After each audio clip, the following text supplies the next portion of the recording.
Old is gold లాగా ఇప్పుడు చందారం చాలా మంది యూఎస్ లో ఉన్న చాలా మంది కూడా చందారాలు చేపిస్తున్నారు. నేను ఇప్పుడు మీరు నమ్మకపోవచ్చు 150 గ్రామ్స్ ఒకటి చేస్తున్నాను, 180 గ్రామ్స్ ఒకటి చేస్తున్నాను. అవునా? చందారము తీగే కంటే వాస్తవంగా అవే చేపించుకోవాలి. బట్ ఈ మధ్యలో మనకు ఫేస్ కి ఫేషియల్ చేపిస్తున్నట్టుగా అన్ని చేపిస్తున్నట్టుగా ఎక్కువ ఆర్నమెంట్ చేపిస్తున్నారు.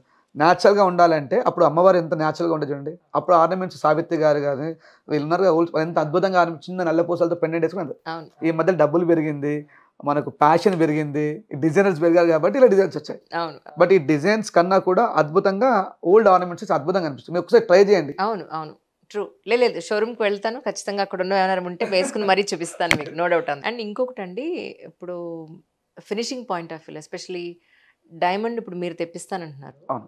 ఏదైనా సరే మన నవరత్నాల్లో ఉన్నది మనకి షోరూంలో వచ్చే ఫినిషింగ్ మనకి ఇక్కడ వచ్చే అవకాశం ఉందా? ఫినిషింగ్ విషయంలో నేను వరల్డ్ వైజ్గా ఛాలెంజ్ చేస్తాను. ఒక షోరూమ్ కాదు, ఫినిషింగ్ అనేది ఆ చేసే వ్యక్తి యొక్క టేస్ట్ బట్టి ఉంటుంది. అవును. నేను చెప్తాను, అంత స్కిల్ లేబర్ ఉన్నారా మన దగ్గర? ఉన్నారు. లేబర్ అనకూడదు వాళ్ళని వాస్తవంగా, అంటే సారీ, Yeah. వాళ్ళంతా కళాకారు. సన్నకారులు, కళాకారులు. అబ్సల్యూట్లీ. సారీ నేను ఇట్లా అంటున్నాను. లేదు 100% కాదు. అదేంటంటే మా జర్నలిజం లో ఉన్న టెర్మినాలజీలో వాడేస్తాం అంతే. మా వాళ్ళు విశ్వబ్రాహ్మణ్లో ఒక అమ్మవారిని తయారు చేస్తారు. ఎంత అద్భుతంగా తయారు చేస్తారు. లలితాదేవిని తయారు చేస్తారు, ఎంత అద్భుతంగా తయారు చేస్తారు. అవును. కాబట్టి చాలా మంచి స్కిల్స్ ఉన్నాయి. బట్ వాళ్ళు మట్టిలో ఉన్నారు, వాళ్ళని బయటికి తీసుకొని వచ్చే కళాకారులు కావాలి. ఇప్పుడు నేను కొంతమందిని తీసుకొచ్చాను.